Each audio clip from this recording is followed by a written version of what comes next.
Bismillahirrahmanirrahim. Tidaklah Allah memberikan kepada kita ujian kecuali salah satu alasannya pengen menghapuskan dosa.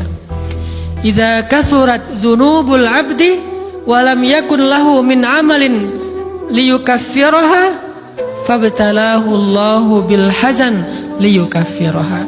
Kalau seorang hamba banyak dosa dan dia enggak cukup amal untuk mengkifarat dosa-dosanya, Allah akan menguji dia dengan rasa sedih, dengan rasa kecewa, dengan rasa berat, sakit hati untuk mengkifarat dosa-dosanya. Itu yang kita bangun, sehingga kalau ada masalah sama orang lain, kita memperbaiki diri dulu, bukan sibuk dengan kesalahan dia terus menerus yang gak mau kita maafin. Misalnya ada teman kita nih jadi clash sama kita, hal pertama yang kita bangun, astagfirullahaladzim, saya banyak dosa nih. Tapi kan yang salah dia, ya, tapi mungkin dia nggak akan mengatakan kalimat itu, nggak akan bersikap kayak gitu kalau kita nggak punya dosa. Allah sengaja mengutus dia untuk menguji kita lewat kata-katanya, lewat perilakunya, karena kita punya dosa. Jadi penyebab pertama diuji itu bukan teman kita yang salah, itu penyebab kedua. Memang dia salah, dan itu harus kita akui, realistis lah. Dia salah, dia nggak pas, dia nggak bijak, dia apa? Oke. Tapi yang mentakdirkan dia salah kepada kita, Allah Subhanahu Wa Taala. Kenapa Allah takdirkan gitu? Karena kita masih punya banyak dosa. Allah kirim kita ujian, bisa manusia, bisa alam, bisa dalam diri kita sendiri. Itu semuanya adalah cara Allah untuk menguji kita dan membersihkan dosa-dosa kita. Ini yang kita bangun pertama. Yang kedua, kata Nabi di dalam hadis Bukhari, "May yuridillahu bihi khairan", yang terkenal kan yufaqihu fiddin, itu yang terkenal. Ternyata ada dua modelnya. Ada may yuridillahu bihi khairan yufaqihu fiddin.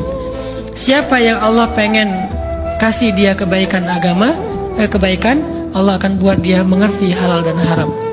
Itu berarti Allah sayang sama dia. Ini satu model hadis. Ada model yang kedua, mirip redaksinya. May yuridillahu bihi khairan yusib min. Hadis Bukhari. Siapa yang Allah pengen ngasih dia kebaikan, Allah uji.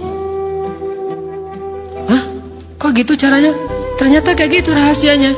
May yuridillahu bihi khairan, may yuridillahu bihi khairan. Siapa yang Allah pengen ngasih dia kebaikan, Allah kasih dia musibah atau ujian.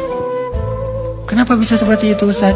Fa inna ma'al usri yusra, inna ma'al usri yusra. Seolah-olah Allah bilang di dalam ayat itu, kalau kalian mau dapat kemudahan, biasanya lewatnya kesusahan dulu.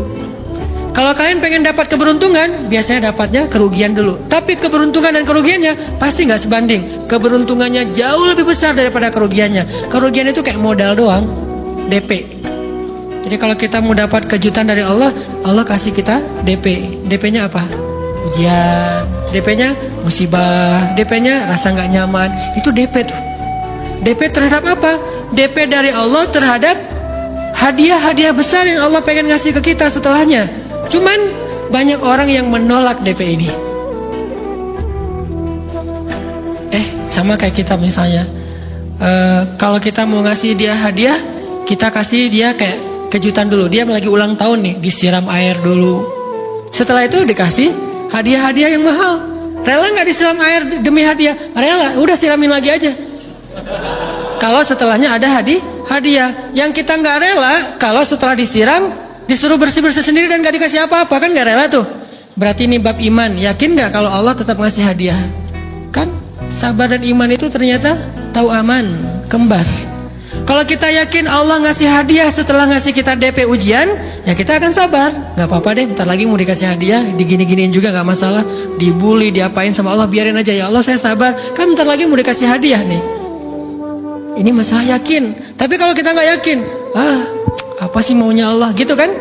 Begitu kalimat ini keluar, maka yang muncul setelahnya adalah mengeluh, berputus asa, dan gak akan sabar menghadapi ujian. Ujian, kata Nabi, may yuridillahu bihi khairan. Siapa yang Allah pengen kasih hadiah, siapa yang Allah pengen kasih kejutan, siapa yang Allah pengen kasih pertolongan, siapa yang Allah pengen kasih kebaikan, yusib min, Allah akan uji dia dulu.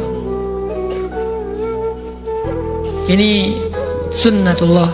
Sehingga kalau kita lagi diuji, yang kita lihat jangan ujiannya, apa setelah itu. Gimana ngelihatnya Ustaz? Nggak kelihatan. Dengan mata hati. Istafti qalbak, tanya kepada hatimu, kelihatan nggak? Dengan mata hati. Gimana ngelihat dengan mata hati? Dengan iman. Saya percaya Allah pasti ngasih kebaikan setelah ini. Orang Allah sendiri yang ngomong, nggak ada satu huruf pun di Al-Quran yang salah, apalagi satu ayat, apalagi dua ayat. Fa inna ma'al usri yusra, ditegesin lagi, inna ma'al usri yusra. Tapi usr dulu, baru yusr. Dikasih kesusahan sedikit, dikasih kemudahan yang banyak. Dikasih kesusahan sedikit, dikasih kemudahan yang banyak. Ini yang kita coba bangun, tajdidul iman, bangun memperbarui yakin. Sehingga ketika kita diuji, sedih, wajar.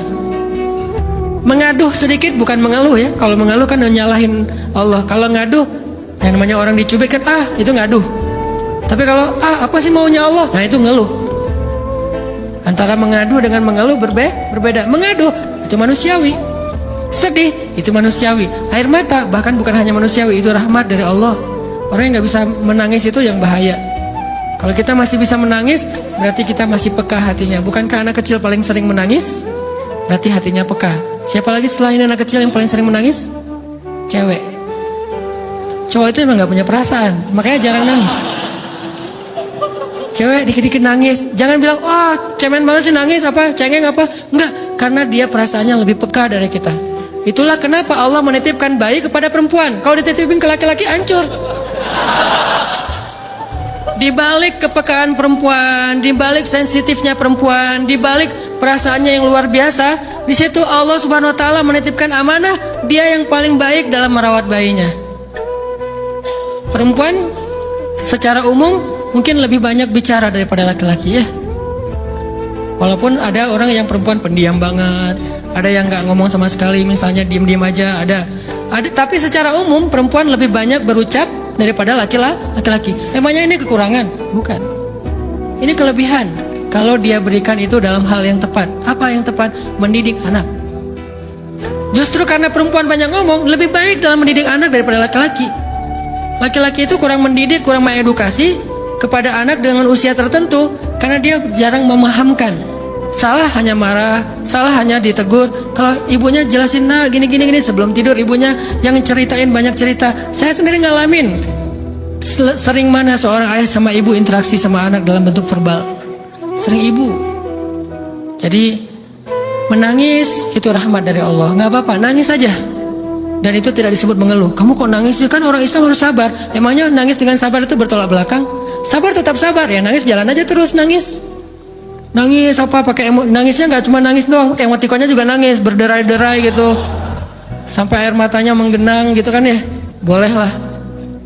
Ditambah lagi dengan visual menangisnya, posting bahwa dia lagi tertusuk duri dengan postingan kaktus atau apalah, dia pengen share ke semua orang bahwa saya sedang sedih, sehingga nanti ketika ada orang yang menghibur dia dengan sedikit kata-kata yang sabar ya segala macam, wah makin berderai-derai.